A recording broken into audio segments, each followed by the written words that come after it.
When we set out to do this research, we had a few suspicions about the rapidly changing banking environment.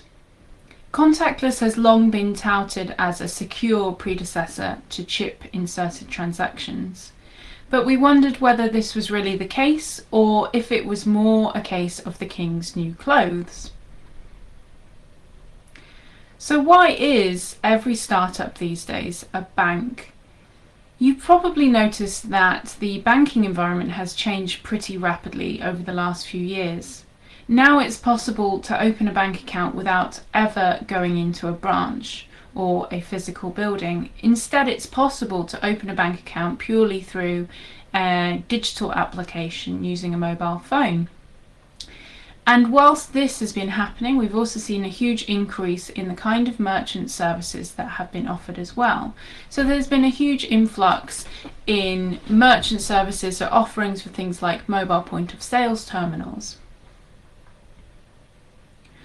So with this rapidly changing environment in mind, when we came to produce this research, we came up with a set of questions that we wanted to explore around contactless and the banking environment.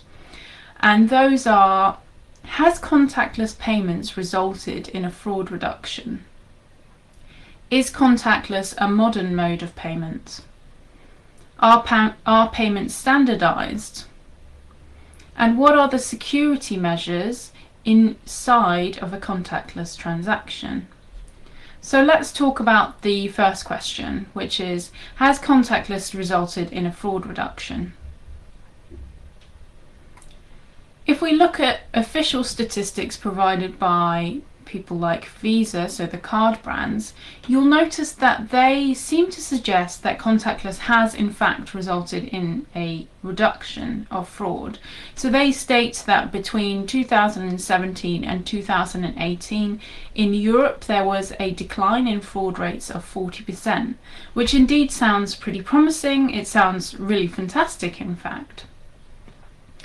But if we compare these statistics to those provided by an organisation called Action Fraud, this is a body in the UK which is made up by the police, and it's an independent body that consumers can report cases of fraud to.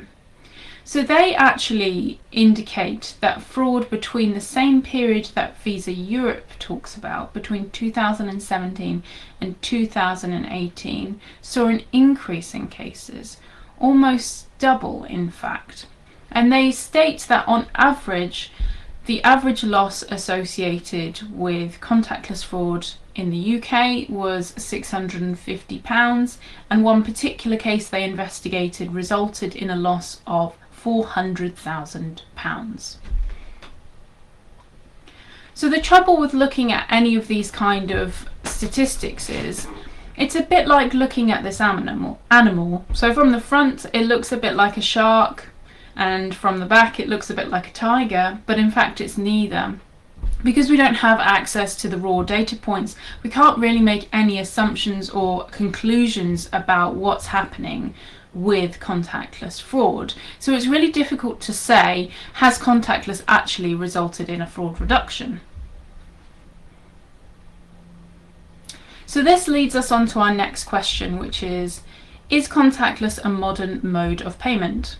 So I think we all assume when a new technology comes about that in some way it's an iteration, an improvement upon the previous form of technology. So we wondered, assuming that this is the case, in what ways is contactless an improvement on chip-inserted transactions? How is it better? If we look at the history of payments, this will give us a better idea. So in 1979, we see the first implementation of electronically transferred payment information. So magstripe was invented before 1979, but it wasn't until 1979 that the first point of sales terminal was implemented. Then we see a huge use of magstripe in the beginning of the 80s, and with that we also see that criminals start to understand the ways in which they can manipulate this technology and the ways in which they can carry out fraud. So a real classic case of fraud associated with Magstripe is the restaurant scenario, where you go into a restaurant, you enjoy a lovely meal, and at the end of the meal you ask for the bill or the check, and you give your card and it's taken away with the waitress or waiter, and they go and swipe your card. But instead of simply swiping your card, they swipe it twice. So there's this opportunity in time where they can actually take a second reading of your card and either make a second payment, presumably to a fraudulent terminal, or they can actually clone the card itself. So one of the biggest problems with Magstripe is that it's really susceptible to cloning.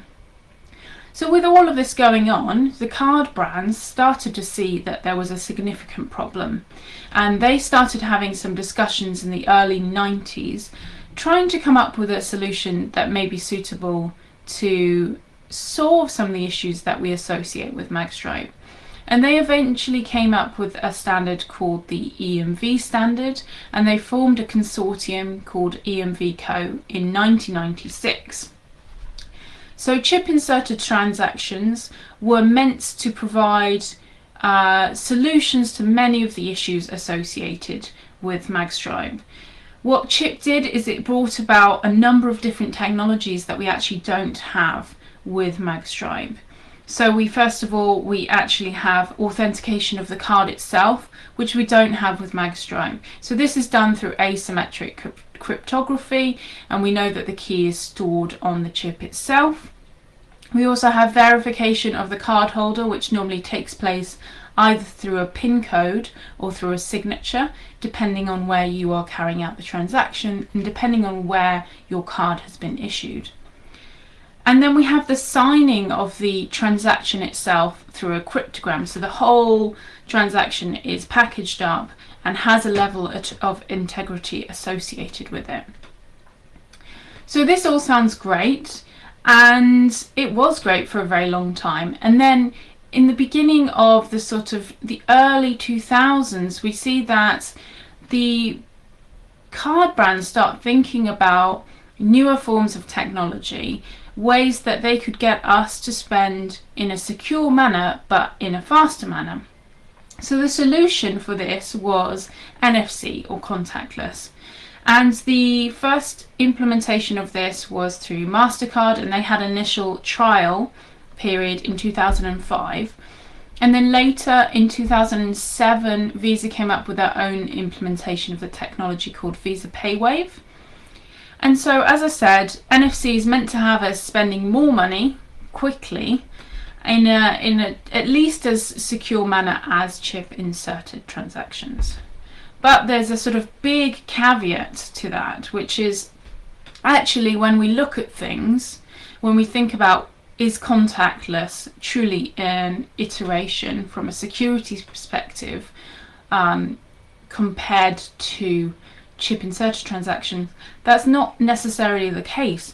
So if you look at how contactless works, you'll see that NFC actually includes a legacy mode, so support for legacy forms of technology such as Magstripe equivalent that chip doesn't at this point. And it also uses the same key and same areas of memory on the chip as a chip inserted transaction. So the answer to the question, is this a modern form of payment? Yes, it is from a technology perspective, but in many ways it isn't an iteration or improvement from a security perspective, at least from what we see so far. So the next question we sought to answer is, are payments standardized? Now, unfortunately, if you want to understand how payments work, you will have to go through somewhere between 600 and 700 pages of documentation on the EMV Co website. But in addition to this, what you'll find is that a lot of the documentation associated with payments is proprietary. So that means it isn't publicly available, which proves to be a big issue if you're trying to learn about payments. So what we're going to do now is talk a little bit about the actual workflow of contactless and how that works. So interestingly, in fact, MasterCard and Visa, although they're very similar, at the point where they adopted NFC, the way in which they carry out NFC or contactless transactions differs slightly, and we'll get into that part as well. So here's a short description of how EMV works. So first of all, contactless uses NFC to transmit data, and NFC uses inductive coupling. So the first thing that happens when you go to a shop and you try to make a payment is that the terminal provides power to your card and initiates the transaction. So it wakes up the card. The next thing to know is that EMV provides or describes a subset of protocols that allow for the processing of payment information. And within contactless, or within any kind of EMV protocols, or we call this the subset of protocols kernels. So the first kernel, kernel 1, is responsible for some types of Visa card. Then we have kernel 2, which is for MasterCard. And finally we have kernel 3, which is also for some types of Visa card, along with JCB. So when we look at the individual chunks of data sent between the terminal and the card, they take a form called Application Protocol Data Units, or APDU. And within each message that is sent, the data takes the form of something called tag length value, or TLV. And this is a hierarchical structure. So within each tag, you can also have nested tags. So if we look at this example of some data that's sent between the card and the terminal, it looks a little bit complicated to understand, but it's actually not too difficult. So the first line, if we read that, we can see this 6F, which tells us that this is the file control information template. And all this means is it's defining the data for contactless card communication. And then we have two pieces of data which tell us how long the communication is going to be. And then we have this value that starts with 32504159. And this is the binary value for 2pay.sys.dd.f01. And so this is just telling us that this is the payment system environment for this particular card. So again, this is a little bit more complicated to understand, but if we have a look at things at the logical level, it's quite a lot easier to understand how this works. So as I mentioned, the first thing that happens is that the terminal is going to initiate the transaction, is going to provide power to the card, and it's going to wake up the card. So the first thing that it does is it asks the card, what proximity payment system environment do you work with? So it says, do you support Visa, do you support MasterCard, or do you support American Express? So this process is just the process of reading the proximity payment system environment, or PPSE for short.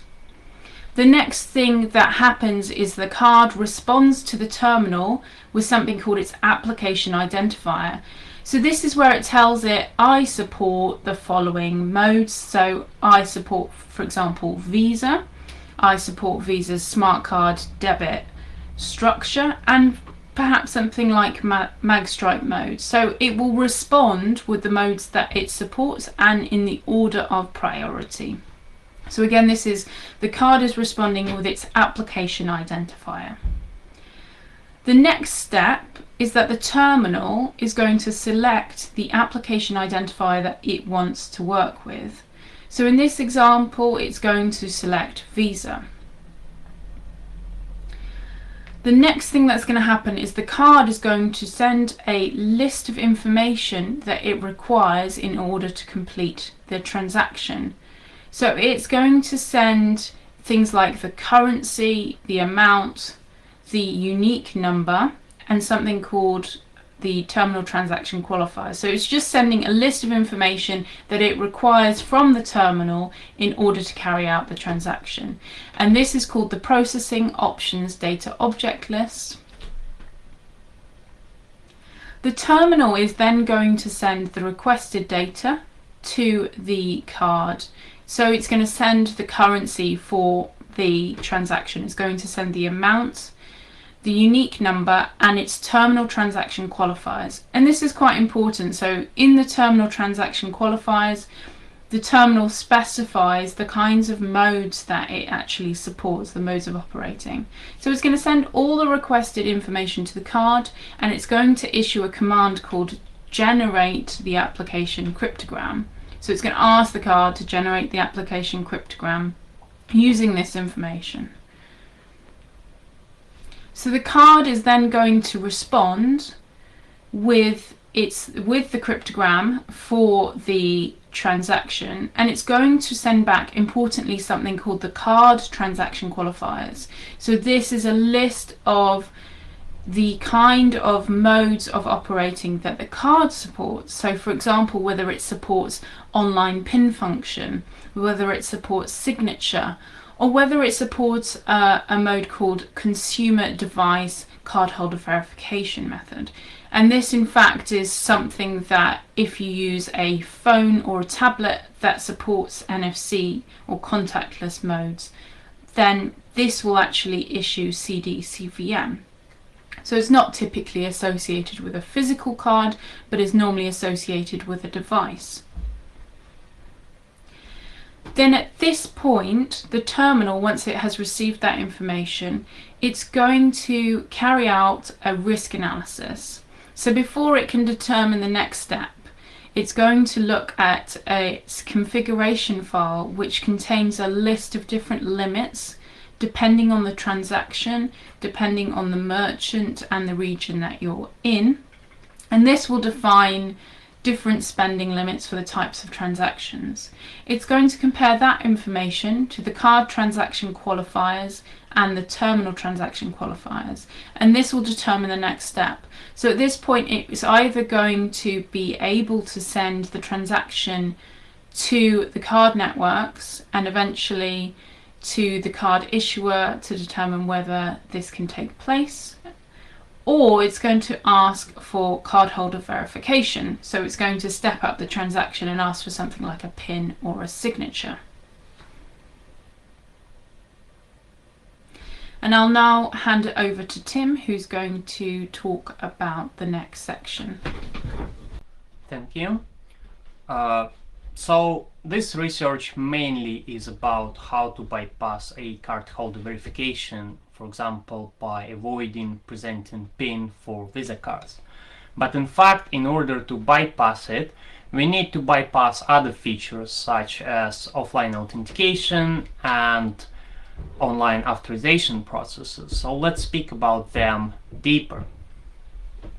So ODA, or offline data authentication, it uses RSA cryptography, so terminal will ensure that the card was actually issued by the bank. And there were two older versions of ODA schemes. First one was SDA, static, and the second was DDA, dynamic. But in fact, neither of them ensure the terminal that all information passed by the card is genuine and not tampered. So unless card uses the most modern ODA scheme, which is called CDA, it's very easy to change a cardholder verification and, for example, saying that instead of PIN, I want to use signature, or I want to use no CVM, and no cardholder verification will be required for this transaction. So that was basically the main reason why Visa and MasterCard diverged when they were implementing NFC. So Visa decided that their customer experience and rapidness of the transaction is the most important, and more important than some useless security features like OTA. So that's what happened when NFC was implemented. MasterCard set CDA as mandatory, and now it supports for contactless transactions for most of their cards. And if for some reason CTA will be failed during the transaction will not leave the terminal, and terminal will reject this transaction. Visa done the opposite. They put CTA as not mandatory just because CTA increases the time when cardholder needs to keep the card in front of the terminal, and this is not very convenient, and they decided that convenience is more important than security. Next, both Visa and MasterCard have subsets of different versions of cryptograms, and most of MasterCard cryptograms, for example, use all essential fields which are required for cardholder verification decisions. Where, for example, MasterCard uses CVM results fields or TVR, AIP to make decisions and what kind of decisions has been made to pass it along to the issuing bank. Visa, on the other side, decided to implement fields which are called CTQ and TTQ, card and terminal transaction qualifiers, which are using for exactly the same purpose for making a decision for cardholder verification and other risk management. Surprisingly, in none of these cryptogram versions, CTQ or TTQ are presenting. So there are three most popular cryptogram versions: CVN10, CVN17, and CVN18. And actually CVN17 is the most popular, so we met it in more than half of the cards we were working with. And there are only 4 fields: amount, unpredictable number, transaction counter, and issuer application data. So imaginary situation: hackers want to clone a transaction from your card and use it in the future. They definitely can pre-calculate the price. Let's assume that they are going to some big supermarket and they're going to buy the TV and they already know the price of this TV. There is no date in this list of fields, means they don't need to predict at which date this fraud will be carried out.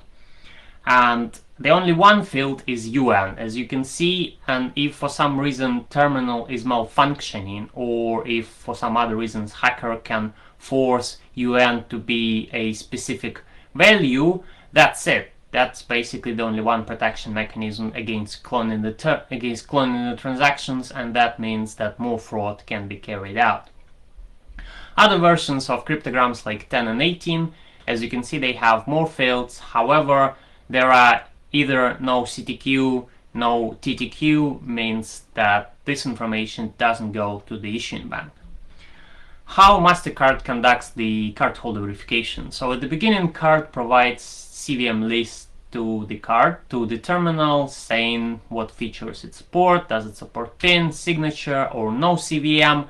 Then the terminal will respond in the generation of the cryptogram request saying that this is the cardholder verification results, what exact cardholder verification method has been chosen to make this transaction. And the card will take all this data and put it as an input for the cryptogram, wrap it around offline data authentication scheme CDA, and pass it to the terminal.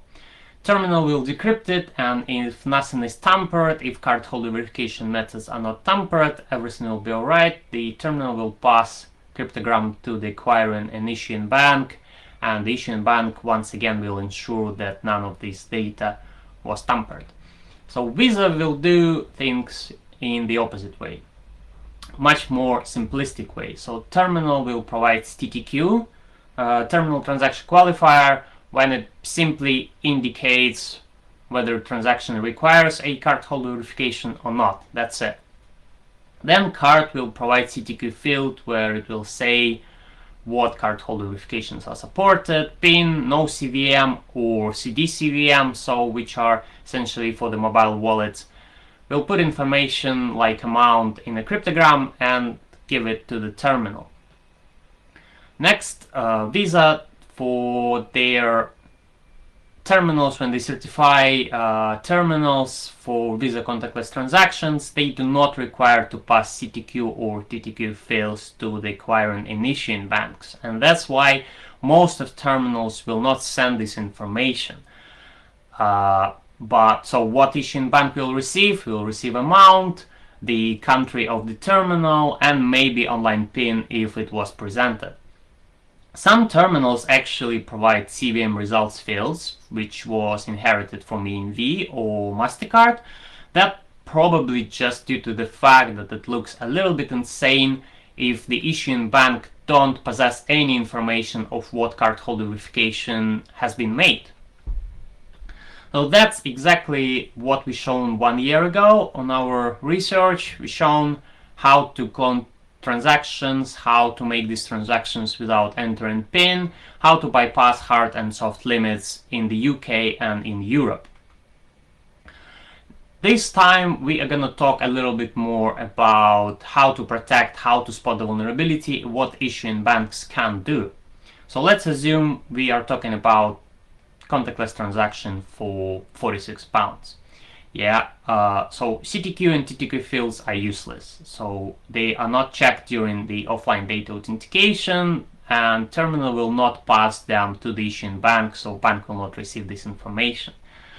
Next, our attack is about pretending to be a mobile wallet, but in fact, if the transaction has been made using a mobile wallet, it will be absolutely different from a regular card transaction, because regular card transaction has fields which are collected in field 55. They collect all information related to EMV transactions or similar, where if the payment was made using a mobile wallet, the only one information that bank will receive is the token which was substituted with for the original card and some other original card information. So it will be a distinctive difference between both of them. If transaction has required PIN and PIN was entered, this encrypted information also will go to the issuing bank.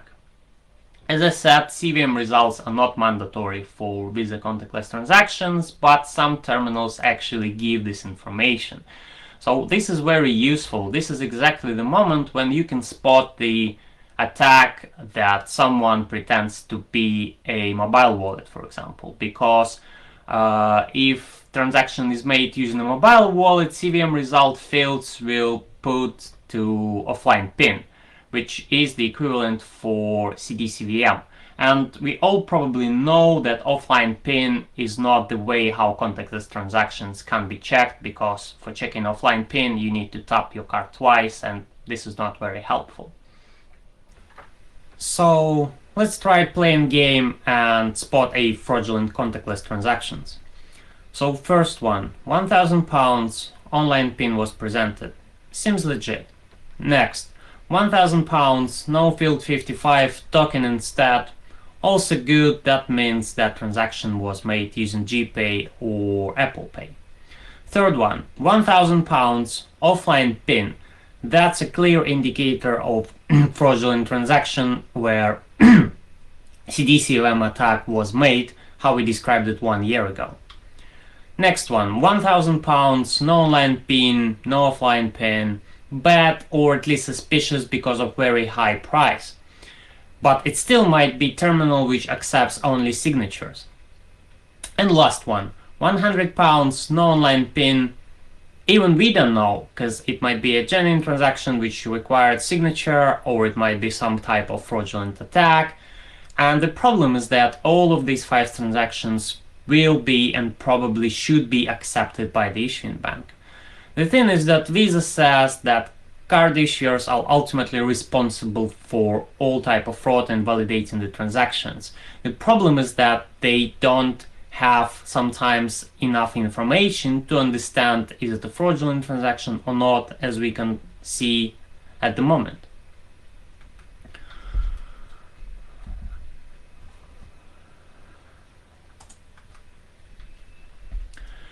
So now let's talk about the transaction amount. As we saw before, £1,000 is clearly too much, where 100 is pretty much okay yet.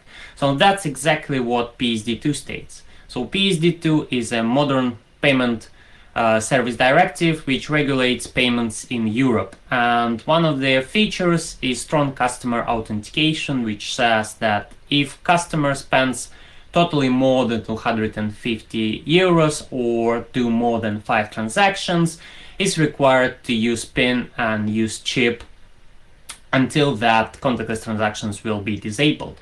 And this is a reasonable idea, that good examples of reasonable limits where certain amounts still can be spent using contactless without cardholder verification, using tap and go, but at some point you still need to enter PIN.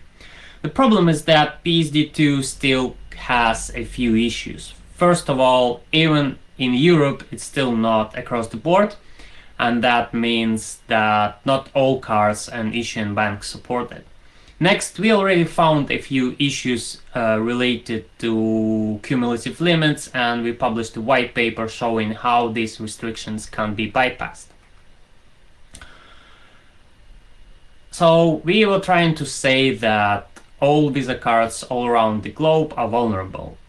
If we'll talk about European or Asian cards, which mostly will require online PIN, our attack can be applied and we need to change CTQ to signature, or we'll need to change CTQ to no CVM, and transaction will be made without PIN. If you'll be talking about US cards, which by design support fixed signatures most of the time, the attack is about changing CTQ only to no CVM, so customer doesn't need to leave a signature on the receipt. If you are talking about UK cards, they will not allow to use online PIN, they will require to use chip instead, and the attack is about changing CTQ to mobile wallet CD CVM, and also this attack requires to changing CTQ fields. We said a year ago why this attack can't be simply replicated for MasterCard, and the answer was that most of all MasterCard cards contain CD-CVM bit in AIP field, which is the part of every cryptogram. But if you'll go deeper, over the last 3 years we checked something around 60 different cards in Asia, Europe, America, Visa, MasterCard, and we found actually a few ways to bypass PIN for MasterCard cards as well. If you think broadly and look at this spreadsheet, you can see that MasterCard contactless transactions CDA is mandatory, when for chip transactions it was not mandatory and it's still mandatory. For Visa it's the other way around, so contactless transactions don't require CDA at all, where in the chip Visa cards still you might find cases, and we found one of them where CDA was required. And the whole concept of attack against offline data authentication is that for MasterCard we try to present data using chip. For Visa it's the opposite, we try to present data using contactless. So for MasterCard attacks we are reading data using mobile phone with NFC enabled features and send it to data and put it as chip using some sort of EMV card simulator, how like you can see on the screen, which was made by Omar Chudari. For Visa cards it's the opposite, we read data from the card using chip readers and send this information using the mobile phone with NFC. So one of attacks that we found for MasterCard card reminds me of the original attack which we carried out against Visa Google Pay. So just to remind you, CD-CVM on Google Pay always is set to 1, and the only one thing attacker needs to do is to convince the phone that cardholder verification is not required by changing field from TTQ that CVM is not required, and in this case payment will be done without unlocking the phone. The same is going on with MasterCard. What we need to do is we need to change CVM results field saying that CVM is not required. The problem is that in most of cards, as I said, CVM results is the part of the payment cryptogram, and this attack will be spotted and transaction will be declined. However, over the last year we found one card which allowed us to carry out this type of attack. Another interesting scenario that we found related to card which actually allowed dynamically to change CVM methods, and this brought to the construction when CVM list was stored in a place which was not used for checksum controlling over CDA. That means that we were able to change CVM list saying that no CVM should be chosen, and transaction still would not be cancelled on the terminal. Second attack that we discussed 1 year ago was about replay, cryptogram replay. So the idea is that as long as malfunctioning terminal presents the same UN, card can present the same cryptogram and ATC, and highly likely this transaction will be accepted on the issuing bank. Over the last year, we found around 30 vulnerable banks, and we communicated about found issues to all of them, and most of them took some steps and fixed vulnerabilities. At least one they were able to fix, which is really good, but some banks are still affected by replay attacks.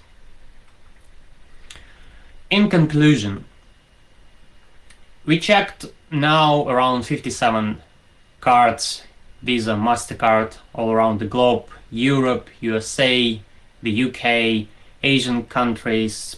Specifically for Black Hat Asia, we checked Indian and Kazakh Visa cards and MasterCard cards, and we can confirm that this attack can be applied for Asian cards. That means that transaction can be made without knowing PIN, without presenting PIN or signature. The good part is that customer essentially is not responsible for all type of contactless fraud unless they disclose their PIN code somehow, and the responsibility lies on merchant or issuing or acquiring bank. And you can see potential problem here. So issuing bank don't have enough evidence, enough information to say whose fault was that, and what actually happened, whether it was fraud or it was a genuine transaction and customer tries to apply for a fraudulent transaction. Acquiring bank is not responsible for settings on cards or sometimes even on terminals, and as you can see, all this comes to this game of blaming each other, such like a hot potato where issuer will try to blame acquirer and vice versa. As I said, the good part is that at least customer stays far away from that. You can read more on our websites. We present more researches around contactless and contact payments. Thank you for this session.